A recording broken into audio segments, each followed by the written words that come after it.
Hello guys, welcome to the Civil Tech Club. This is Vikas and I'm going to share my views on engineering mathematics. So today's topic is sampling distribution. So guys, जो first term है sampling distribution की वो है random sampling. So random sampling क्या होती है? बोलते हैं a random sample is one in which each unit of the population has an equal chances of being included in it. मतलब तुम्हारे पास कोई एक सेट है पॉपुलेशन का, उसमें अगर तुम कोई भी एक एक अगर उस पॉपुलेशन में अगर तुम कोई भी एक चीज़ सेलेक्ट करते हो तो उसकी प्रोबेबिलिटी क्या होगी? इक्वल होगी. मतलब अगर मेरे पास 10 गेंस हैं, उसमें से अगर मुझे कोई एक गेंद सेलेक्ट करनी है तो उसकी प्रोबेबिलिटी क्या होगी? 1/10. तो मतलब कि एक पर्टिकुलर सेट होगा पॉपुलेशन का, अगर तुम उसमें कोई भी अगर एक चीज़ उसमें से अगर तुम सेलेक्ट करते हो तो उसकी सिलेक्शन की प्रोबेबिलिटी क्या होगी? Equal with respect to other. जैसे कि अगर मैं बात की थी अगर अदर बॉल्स की, तो 10 बॉल में से हर एक बॉल की प्रोबेबिलिटी क्या होगी? इक्वल ही होगी सिलेक्ट होने की. तो उसी को बोला जाता है रैंडम सैम्पलिंग, मतलब कि रैंडमली सिलेक्ट कर रहे हो तुम. तो बोलते हैं there are main two types. जब the we can say there are mainly two methods of sampling. अगर मैं बात करूँ मेथड्स ऑफ सैम्पलिंग की, मेथड्स ऑफ सैम्पलिंग कितने होते हैं? Two methods. ठीक है, फर्स्ट वन आ गया तो हमारा प्रोबेबिलिटी मेथड या फिर सैम्पलिंग. प्रोबेबिलिटी मेथड और sampling, and the second one is non probabilistic method.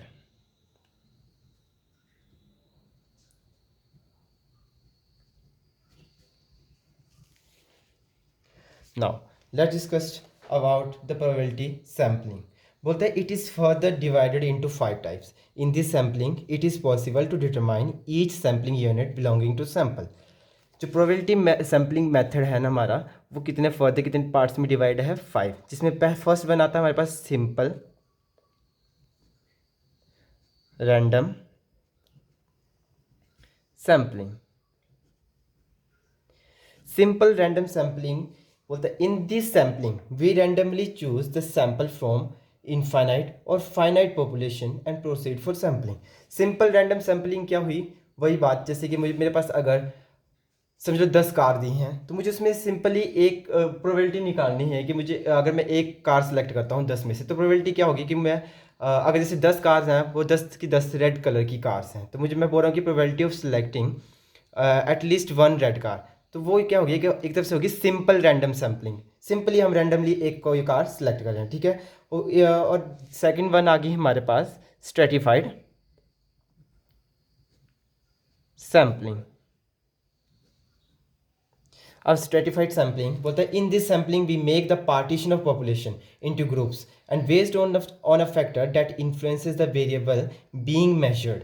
मतलब बोलता है in this sampling we take the partition of अगर हमारे पास कोई पॉपुलेशन दी है उसकी हम क्या करेंगे? पार्टीशन. ग्रुप्स में उसकी पार्टीशन कर दी हमने किसके? Based on a factor that influence the variable being measure. जो तुमने वेरिएबल तुम्हें मेजर करने के लिए दिया होगा उसके बेसिस पे तुमने पार्टीशन करनी है.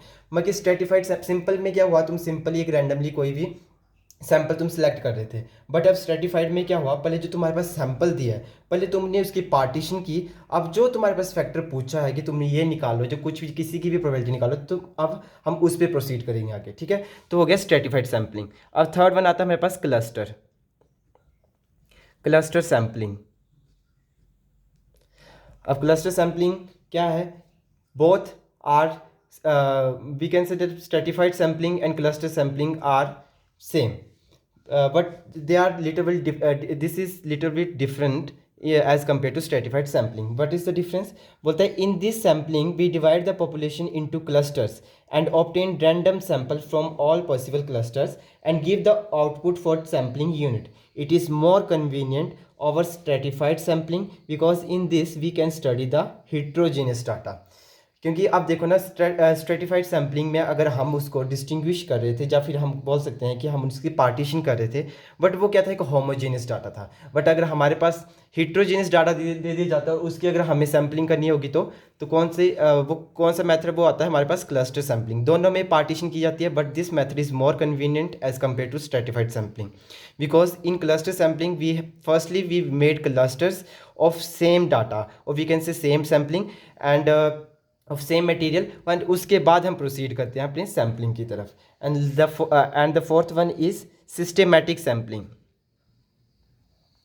Systematic sampling.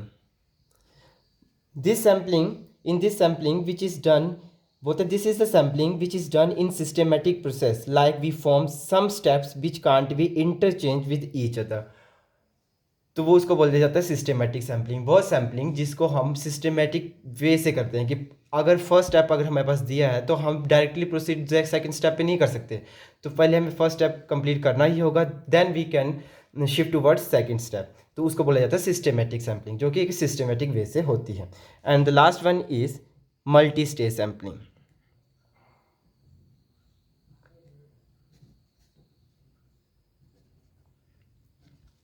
बोलता है in multi stage sampling all the sampling above are combined at different stages to find the result of the population at large scale. कि अगर हमारे पास पॉपुलेशन लार्ज स्केल पे दी है तो हम इन सभी जो भी ऊपर हमने डिस्कस की सैम्पलिंग, जो भी हमने टाइप्स डिस्कस किए सैम्पलिंग के, उसको क्या किया जाता है, कंबाइन किया जाता है डिफरेंट स्टेजेस पे, और result of population at large scale हम निकालते हैं. ये होगी हमारे पास प्रोबेबिलिटी मेथड या फिर प्रोबेबिलिटी सैम्पलिंग. अब सेकेंड वन अगर हमारे पास आता है non probability method.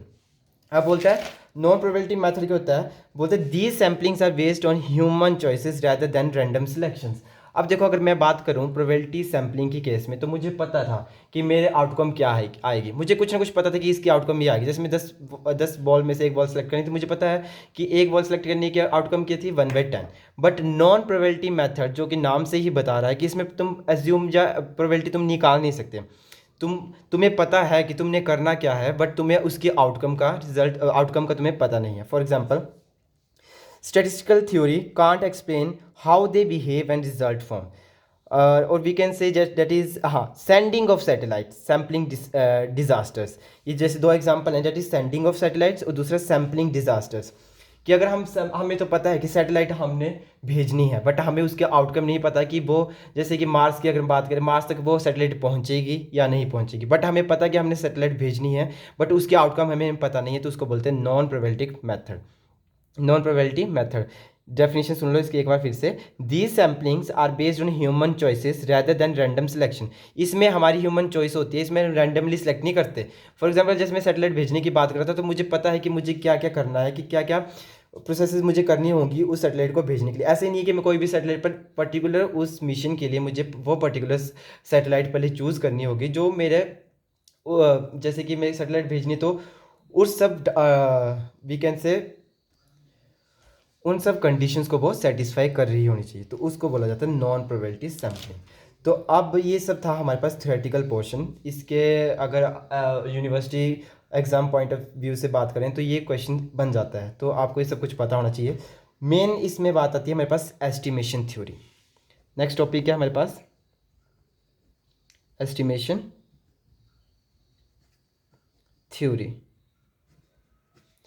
Estimation theory बोलता है in estimations let x be a random sample with probability density function fx and x1 x2 xn with the n independent random variables, then the set x1 x2 up to xn is called random sample and real value function or random variable in the sample s is called statistics.